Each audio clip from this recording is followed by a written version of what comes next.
ಒಂದು ಕಾಲದಲ್ಲಿ ಒಂದು ಹಳ್ಳಿಯಲ್ಲಿ ಒಬ್ಬ ಸೋಮಾರಿ ಮನುಷ್ಯನಿದ್ದನು. ಅವನು ಯಾವ ಕೆಲಸವೂ ಮಾಡುತ್ತಿದ್ದವನಲ್ಲ.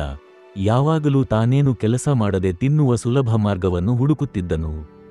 ಒಂದು ದಿನ ಅವನು ಆಹಾರ ಹುಡುಕುತ್ತಾ ಹೋಗುತ್ತಿದ್ದಾಗ ಒಂದು ಹಣ್ಣಿನ ತೋಟ ಕಂಡನು. ಅವನು ಆ ತೋಟದಿಂದ ಹಣ್ಣುಗಳನ್ನು ಕದಿಯಬೇಕೆಂದು ನಿರ್ಧರಿಸಿದನು. ಅವನು ತೋಟದೊಳಗೆ ಹೋಗಿ ಮರ ಹತ್ತಲು ಪ್ರಾರಂಭಿಸಿದನು. ಅಷ್ಟರಲ್ಲಿ ರೈತನು ಬಂದು ಅವನನ್ನು ಮರ ಹತ್ತುತ್ತಿರುವುದನ್ನು ಕಂಡು ಕೂಗಿದನು, ಕೆಳಗೆ ಇಳಿದು ಬಾ. ಸೋಮಾರಿ ಮನುಷ್ಯನು ಭಯಪಟ್ಟನು ಮತ್ತು ಇಳಿಯಲಿಲ್ಲ. ಇದನ್ನು ನೋಡಿ ರೈತನು ಒಳಗೆ ಹೋಗಿ ದೊಡ್ಡ ಕಂಬವೊಂದನ್ನು ತೆಗೆದುಕೊಂಡು ಬಂದು ಅವನನ್ನು ಹೊಡೆಯಲು ಮುಂದಾದನು.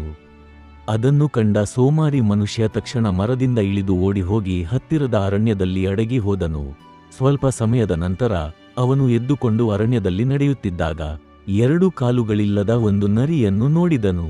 ಆ ನರಿ ನೆಲದ ಮೇಲೆ ಹಾರಿ ಹೋಗುತ್ತಿತ್ತು. ಅವನು ಯೋಚಿಸಿದ, ಈ ನರಿ ಇಂತಹ ಸ್ಥಿತಿಯಲ್ಲಿ ಹೇಗೆ ಬದುಕುತ್ತಿದೆ? ಇದು ಓಡಲು ಸಾಧ್ಯವಿಲ್ಲ. ಹಾಗಾದರೆ ಇದು ಹೇಗೆ ಆಹಾರ ಪಡೆಯುತ್ತದೆ? ಪ್ರಾಣಿಗಳಿಂದ ಹೇಗೆ ತಪ್ಪಿಸಿಕೊಳ್ಳುತ್ತದೆ? ಅಷ್ಟರಲ್ಲಿ ಒಂದು ಸಿಂಹವು ತನ್ನ ಬಾಯಲ್ಲಿ ಮಾಂಸದ ತುಂಡನ್ನು ಹಿಡಿದು ಆ ನರಿಯ ಕಡೆ ಬರುತ್ತಿರುವುದನ್ನು ಕಂಡನು. ಸಿಂಹವನ್ನು ಕಂಡು ಬೇರೆ ಎಲ್ಲ ಪ್ರಾಣಿಗಳು ಓಡಿಹೋದರೂ ಆ ನರಿ ಅಲ್ಲಿ ನೆಲದಲ್ಲೇ ಇತ್ತು. ಭಯಗೊಂಡ ಸೋಮಾರಿ ಮನುಷ್ಯ ಮರ ಹತ್ತಿದನು. ಆದರೆ ಆಗ ನಡೆದದ್ದನ್ನು ಕಂಡು ಅವನು ಆಶ್ಚರ್ಯಪಟ್ಟನು. ಸಿಂಹವು ತನ್ನ ಬಾಯಲ್ಲಿದ್ದ ಮಾಂಸದ ತುಂಡನ್ನು ಆ ನರಿಗಾಗಿ ಬಿಟ್ಟು ಹೋಯಿತು. ನರಿ ಅದನ್ನು ತಿನ್ನಿತು. ಇದನ್ನು ನೋಡಿ ಸೋಮಾರಿ ಮನುಷ್ಯ ದೇವರ ಕೃಪೆಯ ಆಟ ಎಂದು ಸಂತೋಷಪಟ್ಟನು. ಅವನು ಯೋಚಿಸಿದ, ದೇವರು ಎಲ್ಲರ ಸೃಷ್ಟಿಕರ್ತ.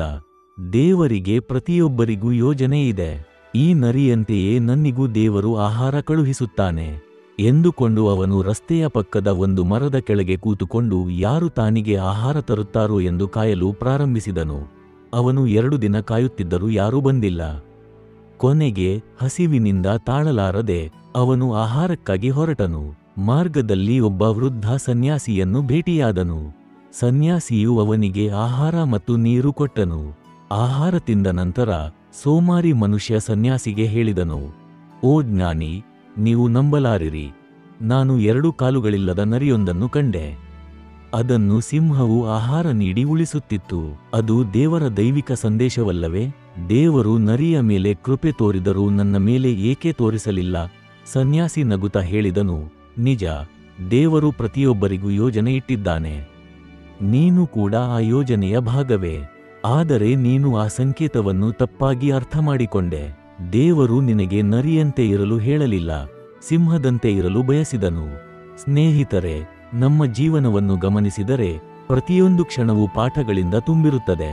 ಸೋಮಾರಿ ಮನುಷ್ಯನು ನರಿಯು ಸಹಾಯ ಪಡೆಯುವುದನ್ನು ನೋಡಿ ತಾನೂ ಹಾಗೆ ಕಾಯಬಹುದು ಎಂದುಕೊಂಡ. ಆದರೆ ಕ್ರಿಯೆಯಿಲ್ಲದೆ ಕಾದರೆ ಅವಕಾಶಗಳನ್ನು ಕಳೆದುಕೊಳ್ಳುತ್ತೇವೆ. ದೇವರು ನಮ್ಮೆಲ್ಲರನ್ನೂ ಕಾಪಾಡುತ್ತಾನೆ, ಆದರೆ ನಮ್ಮಲ್ಲಿ ಕಾರ್ಯ ಮಾಡುವ ಶಕ್ತಿ ಮತ್ತು ಸಾಮರ್ಥ್ಯವನ್ನು ಕೊಟ್ಟಿದ್ದಾನೆ. ಸಿಂಹದಂತೆ ನಾವು ಮುಂದಾಗಬೇಕು, ಪ್ರಯತ್ನಿಸಬೇಕು ಮತ್ತು ನಮ್ಮ ಜೀವನವನ್ನು ಬದಲಾಯಿಸಬೇಕು. ದೇವರು ನಾವು ಕುಳಿತು ಕಾಯಲು ಬಯಸುವುದಿಲ್ಲ. ಅವನು ನಾವು ಧೈರ್ಯದಿಂದ ಎದುರಿಸಬೇಕೆಂದು ಬಯಸುತ್ತಾನೆ. ಆದ್ದರಿಂದ ಜೀವನದಲ್ಲಿ ಬದಲಾವಣೆಗಾಗಿ ಕಾಯದೆ ನಾವು ಬದಲಾವಣೆ ಆಗಬೇಕು. ನಿರ್ಧಾರ ಶಕ್ತಿ ಮತ್ತು ಭರವಸೆಯಿಂದ ನಮ್ಮ ಮಾರ್ಗವನ್ನು ಬೆಳಗಿಸೋಣ. ಎಂದಿಗೂ ಸಿಂಹದಂತೆ ಧೈರ್ಯದಿಂದ ಕ್ರಿಯಾಶೀಲವಾಗಿ ಜೀವನವನ್ನು ಎದುರಿಸೋಣ. ಬರುವುದಕ್ಕಾಗಿ ಕಾಯದೆ ತಾವೇ ಬದಲಾವಣೆ ಆಗೋಣ.